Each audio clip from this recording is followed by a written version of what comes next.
Est-ce que c'est possible de divorcer sans tout casser? C'est quoi ton approche en tant qu'avocate? Divorcer sans tout casser, je pense que c'est l'objectif que tout le monde a envie de se donner. Et tout casser, parce que rien que le mot casser, ça fait peur, en fait. Donc, évidemment qu'on peut divorcer sans tout casser, en fait. Et déjà, il y a la notion de famille, en fait. C'est ce qui est le plus difficile. On dit, on va casser une famille, en fait. Mais une famille, elle a plusieurs formes, en fait. Il y a ce qu'on connaît, hein, papa, maman, les enfants, etc. Mais une famille, ça peut être aussi plein d'autres choses, en fait. Et c'est aussi de s'autoriser à imaginer la famille sous différents aspects, en fait. Donc, en tant qu'avocate, on travaille même là-dessus, en fait, sur la famille, ça représente quoi, en fait? Et ça représente quoi la famille du coup? En fait, une famille, c'est des gens qui s'aiment. Donc, des gens qui s'aiment, qui ne sont pas en dispute et qui ne sont pas en conflit. Donc, parce qu'il y a plein de familles qui sont ensemble mais qui ne s'aiment plus. Donc, c'est des gens qui s'aiment, qui passent des bons moments ensemble, en fait. Et ça peut être, s'il n'y a pas que des liens du sang, en fait, là-dedans. En fait. Ça peut être aussi avec d'autres personnes. Et donc, retrouver une notion famille qui soit sur l'angle joyeux et heureux, c'est important, en fait. Parce qu'il y a plein de familles, c'est OK, famille sur le papier, mais ils sont malheureux et puis ils se font la gueule. Quand je t'entends, c'est un peu de réduire l'enjeu sur la famille nucléaire, comme on l'appelle, et puis peut-être de mettre un peu plus de légèreté sur le fait qu'on peut créer une famille, peu importe. Le terme famille, il est lourd en termes de société. C'est-à-dire que c'est important. Tu fais de Noël dans la famille, tu vois, il y a quelque chose de très important autour de ça. Sauf que c'est comme pour plein de choses, c'est que on a dit que ça c'était important, mais est-ce qu'il y a de la joie là-dedans, en fait? Et moi, je veux remettre de la joie partout. Je veux que les personnes avec qui on passe du temps, il y ait de la joie et on se sente bien, en fait. Et là, moi, j'ai reconstitué une famille, en fait, une famille recomposée, où il y a mes beaux enfants, qui ne sont pas mes enfants de sang, mais on passe des bons moments, en fait. Et c'est une nouvelle famille, en fait, ça. Et qui est chouette, qui a ses complexités, qui a ses difficultés, mais qui a ses joies, en fait. Et donc, la famille, elle peut avoir plein de formes, en fait. Est-ce que tes clients, parfois, ils savent que tu as divorcé? Et est-ce qu'ils t'en parlent ou est-ce qu'ils sont surpris? Parce que, tu sais, on se dit, ah, bah, elle est avocate de la famille, ah, bah, elle va jamais divorcer. La plupart le savent pas. Après, je le cache pas, tu vois. J'en parle pas tout le temps parce que c'est aussi personnel, mais avec certains clients, par moment, j'ai senti que c'était important que je leur dise. Parce que souvent, les gens disent, ah, vous pouvez pas comprendre parce que c'est difficile. J'ai dit, ah, si, je sais que c'est difficile. Et là, dans ce cas, ça recrée aussi une connexion, en fait. Et parfois, ils ont aussi besoin de savoir, moi, comment ça s'est passé, en fait. Et quand tu dis divorcer sans tout casser, qu'est-ce que ça veut dire pour toi concrètement? Divorcer sans tout casser, c'est aussi reconnaître ce qu'on a construit dans le passé, en fait. Parce que souvent, on se dit, bah, voilà, tout est terminé, en fait. Mais ça a existé. Et ces moments-là, en fait, on ne va pas les détruire. De toute façon, ils existent, ils sont passés. Et c'est comme si, à partir du moment où on divorçait, tout ça, ça n'existe plus. Et je trouve que c'est important de donner quand même de la valeur à ce qui a existé, en fait. Il y a eu des jolis moments, et en fait, de les reconnaître, c'est, bah voilà, ils ne sont pas cassés, en fait, ils existent. On invente autre chose, en fait. C'est... il y a eu des bons moments. Aujourd'hui, on n'est plus capable, c'est aussi d'être conscient de ça, on n'arrive plus. La famille telle qu'on aurait aimé qu'elle soit, ça marche plus. On va inventer autre chose, en fait. Parce que souvent, on veut effacer le passé dans un divorce. On veut faire table rase. Ah oui, on veut que ça n'existe pas, puis on essaie même de se dire, non mais c'était pas la bonne personne, en fait. Non mais je me suis... tu vois, c'était...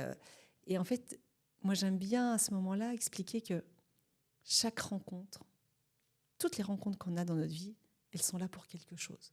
Donc cette rencontre qu'on a eue, si elle a eu du sens en fait, elle était là pour nous apprendre quelque chose et pour nous faire grandir. Donc il y a deux façons de faire dans la vie. Soit on se dit oh non, c'était une erreur, etc. Et puis on nourrit une colère et autres. Ça semble nous apaiser un temps, on n'en apprend rien. Et en fait, à un moment donné, de se dire, cette histoire, qu'est-ce qu'elle m'a appris? Avoir de la reconnaissance pour cette histoire et de voir ce qu'on en a appris. Et là, on grandit vraiment dans le divorce. Et on apprend à se connaître aussi de cette façon-là.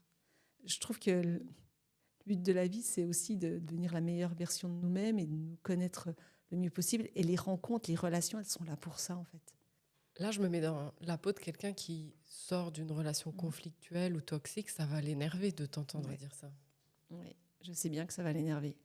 Mais moi, je leur dis souvent, je ne suis pas là pour vous passer de la pommade. Je suis là pour vous faire avancer. Et en fait, on avance là où ça fait parfois un petit peu mal, en fait. Donc, la dernière fois, il y a quelqu'un qui me dit, de toute façon, il est responsable à 90% de la séparation. Et là, je dis, ah bah, c'est génial. Donc, vous avez 10%. Donc, on va travailler sur les 10% sur vous, en fait. Et donc, d'être capable d'aller voir soi-même son comportement et de se dire, l'autre, qu'est-ce qu'il m'a appris, en fait. Là, on prend, tu vois, de la hauteur. En fait, c'est ça que j'aime bien faire. Quand on reste au niveau du conflit, tu vois, on reste... Il faut s'imaginer, on est au ras du sol, et puis on est sur du gna-gna-gna, sur du petit conflit. Moi, je dis, écoutez, on va grandir.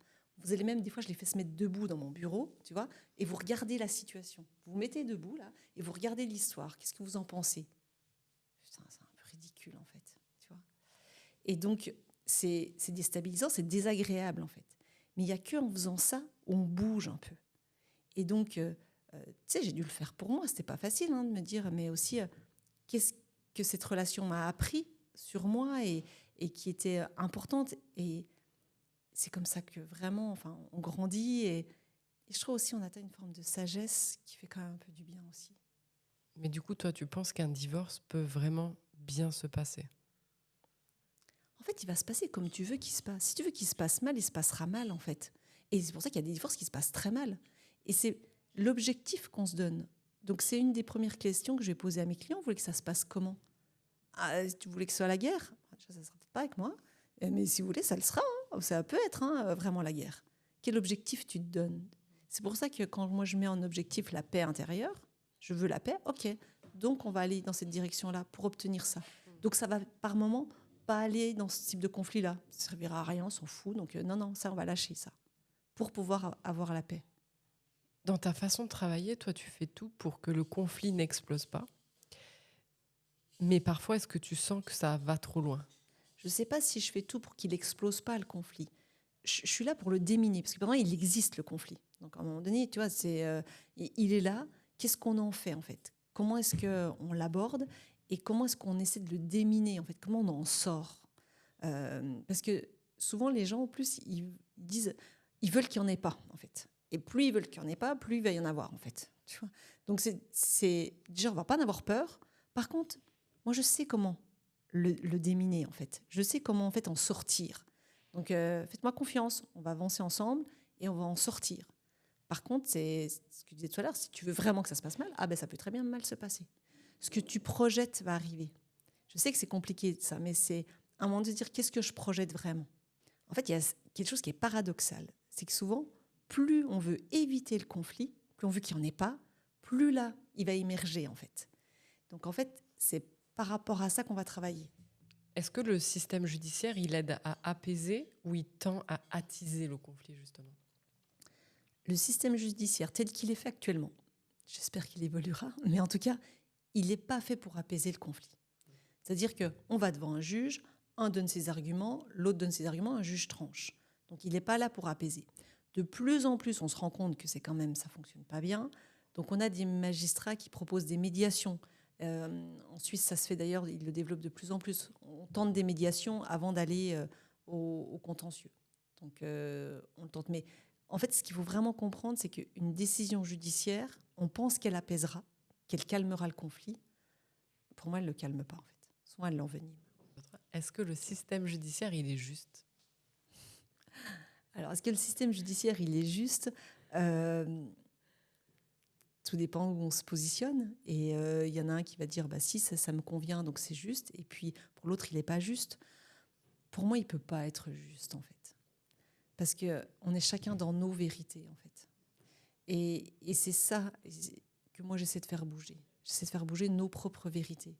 Parce que quand on reste enfermé dans sa vérité, ça ne nous conviendra jamais quand elle est complètement différente de l'autre. Donc, on ne peut pas avoir un sentiment de justice.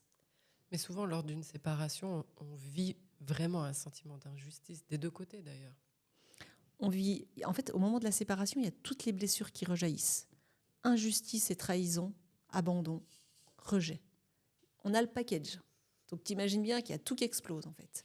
Parce que le sentiment d'injustice, de trahison, mais ils sont extrêmement violents, en fait. Donc, comme on vient réactiver des blessures anciennes qui sont liées à l'enfance, qui sont même pas liées forcément à la personne avec qui on se sépare en fait. C'est ça que moi j'aime bien ce mécanisme-là, j'adore le mettre en avant pour comprendre que ça vient appuyer sur des blessures anciennes et c'est ça qu'il faut aller traiter. C'est ces blessures-là. Sinon, ça recommencera. Vous allez retrouver quelqu'un et on va repasser. Ce sera le même problème.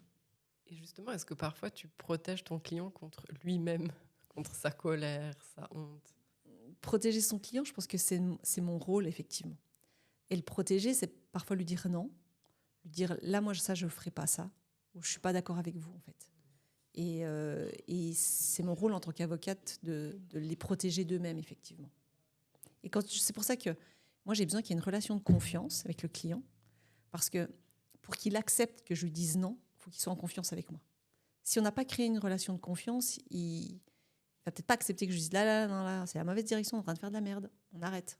Et justement, tu arrives à sentir quand ton client il va mal, mais qu'il essaie de faire bonne figure? Alors, je ne sais pas si c'est l'expérience ou si c'est justement la confiance qu'on a, mais ça se voit tout de suite, quelqu'un qui ne va pas bien. Enfin, ça émerge tout de suite. Déjà, la procédure va mal. Vraiment, ça ne se passe pas bien. Donc, oui, il ne va pas bien. Et tu fais comment dans ces cas-là? Cas-là, lorsque quelqu'un ne va pas bien, on peut se dire en tant qu'avocate, quel est mon rôle en fait par rapport à ça? Pour moi, c'est de mettre le doigt dessus en fait et de dire qu'est-ce qu'il veut faire. Est-ce que lui poser la question, comment est-ce qu'il se sent? Donc là, il finit par lâcher le truc. Non, c'est pas toujours génial. Je lui en fais quoi? Est-ce qu'on reste là-dedans ou est-ce qu'on en sort? Parce qu'en fait, on peut pas aider quelqu'un qui décide pas de le faire. Mais rien qu'en le questionnant, on peut l'amener à prendre cette responsabilité-là. Ouais, j'ai peut-être envie d'aller mieux. Ok. Et vous voulez que je vous aide pour ça? Vous voulez que je vous donne des conseils, que je vous aiguille, je l'oriente, je donne des conseils de base à donner qui marchent bien, je le fais. Et puis sinon, je les oriente. J'ai des psychologues en qui j'ai confiance et je les oriente vers ces personnes-là. Qu'est-ce que tes clients ils te disent après coup, quand c'est fini la séparation? Ils te font des feedbacks, ils t'envoient des petites cartes postales de Maldives. Ça se passe comment? Le feedback, je l'ai souvent longtemps un peu après, en fait. Parce qu'en fait, il faut le temps de digérer une séparation. Et parce que moi, je fais toujours, j'appelle ça le au revoir client. C'est-à-dire quand le dossier est terminé, j'aime bien faire un point, savoir comment est-ce qu'ils ont ressenti les choses et autres. Parce que j'ai un retour aussi pour moi, est-ce que j'ai bien fait mon boulot? Est-ce qu'ils se sont sentis accompagnés? Donc, ils peuvent me dire, ouais, là, c'était top parce qu'à ce moment-là, j'avais besoin et t'étais présente. Et puis peut-être qu'à d'autres moments, j'ai pu l'être moins ou autre. Et ça me permet aussi, moi, d'ajuster les choses. J'en ai beaucoup là en ce moment, notamment avec les réseaux où ils viennent me remettre des messages en me disant en fait, vous m'avez libérée. Et je ne pensais pas que l'avocat il m'apporterait ça. Et vous, avocate, vous n'avez pas fait mon divorce, vous m'avez libérée. Et là, je me dis, bon, ok, j'étais dans ma bonne mission en fait.